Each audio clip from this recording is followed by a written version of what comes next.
Ang pagbabantay ay isang pagsasanay ng puso. Araw-araw ay pagkakataon upang maghanda sa panalangin, sa pagmumuni-muni, sa paglilingkod, sa pagiging tapat sa munting bagay.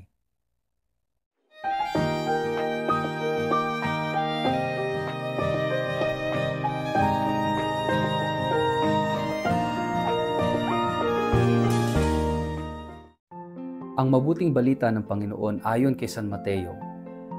Kaya't maging handa kayo dahil hindi ninyo alam kung kailan darating ang inyong Panginoon. Unawain ninyo ito.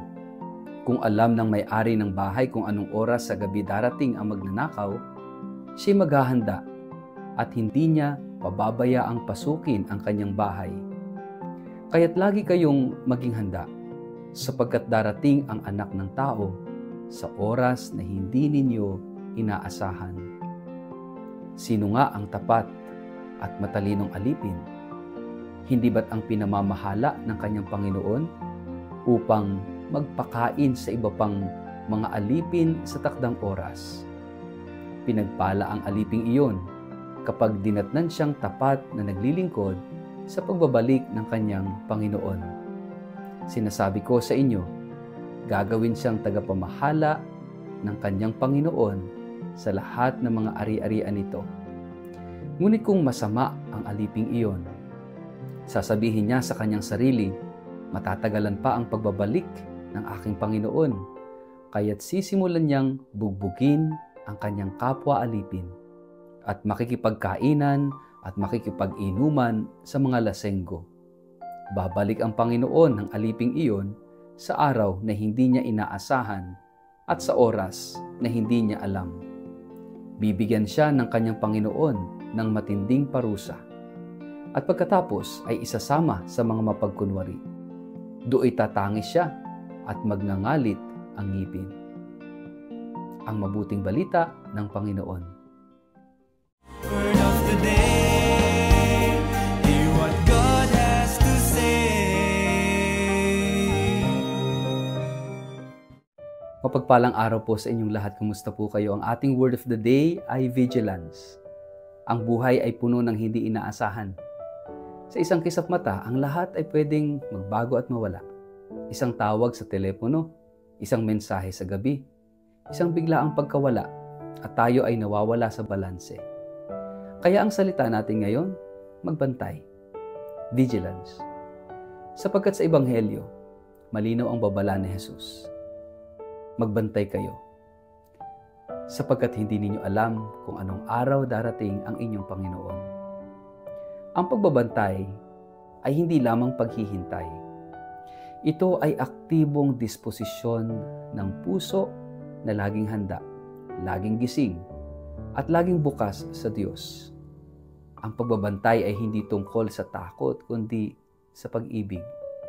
Isang pusong nais maging tapat sa kanyang Panginoon, kahit kailanman ito dumating.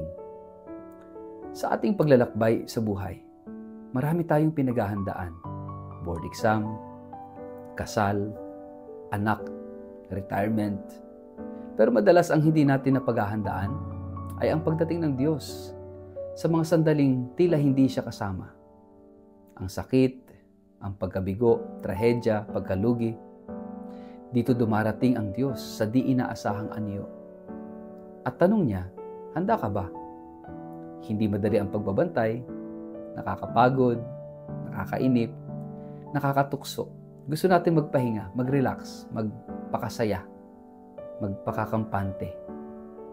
Ngunit sa likod ng lahat ng ito, nananahan ang panawagan ni Kristo. Magbantay ka. Baka sa oras ng iyong pagkalimot, ako'y kumatok. Marami sa atin ang parang mga aliping itinatalaga sa bahay. Sa una masipag, maagap, mapagmahal. Pero habang tumatagal at tila hindi dumarating ang amo, lumalambot ang puso. Napapalitan ng pagwawalang bahala, ng pananamantala, ng pagiging makasarili. Nakakalimot na tayo ay tagapangalaga, hindi ang may-ari.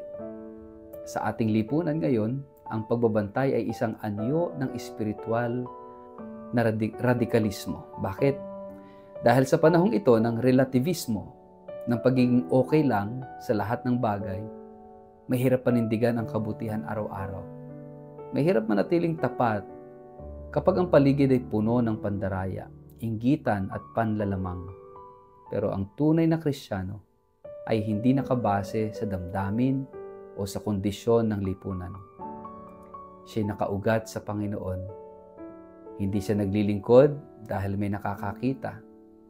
Hindi siya nagpapakabuti dahil may gantimpala. Ginagawa niya ang tama dahil ito ang tama. Kahit pagod, kahit mag-isa, kahit tila walang bumabati o nagpapasalamat.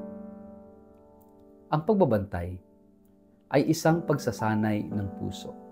Araw-araw ay pagkakataon upang maghanda sa panalangin, sa pagmumuni-muni, sa paglilingkod, sa pagiging tapat sa munting bagay. Sapagkat kapag dumating ang Panginoon, hindi titingnan kung gaano kalaki ang nagawa mo, kundi kung gaano ka naging tapat sa ibinigay sa iyo. Ang taong nagbabantay ay hindi natatakot. Sa halip, siya ay nabubuhay ng may pag-asa. Ang pagbabantay ay hindi isang pagbibilang ng oras, kundi isang pamumuhay na yung tila araw-araw ay maaring dumating ang Diyos, ang kamatayan. Ito'y paanyaya na yakapin ang kasalukuyan na may buong kamalayan. Ang bawat kilos, yung bawat salita, bawat ugnayan ay may saysay. Bawat pagngiti, pagtulong, pakikinig, pagdarasal, lahat ito ay paghahanda sa dakilang pagdating. At ang Diyos ay dumarating araw-araw sa mga mumunting bata na nangangailangan ng atensyon, sa mga matatandang gusto lang may makausap, sa kabataang naliligaw at naghahanap ng direksyon sa buhay, sa mga karaniwang sandali na ang puso natin ay binubuksan upang magmahal. Kumusta ang aking pagbabantay? Ako ba'y naging kampante sa buhay? Nakalimot ba akong araw-araw ay maaaring huling araw ko na?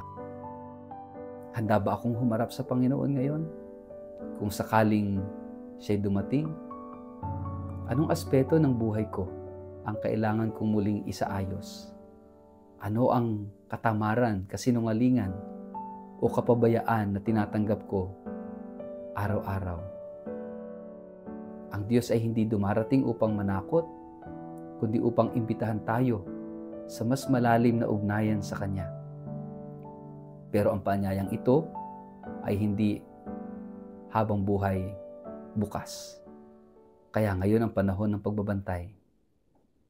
Sa ngalan ng Ama, ng Anak at ng Espiritu Santo.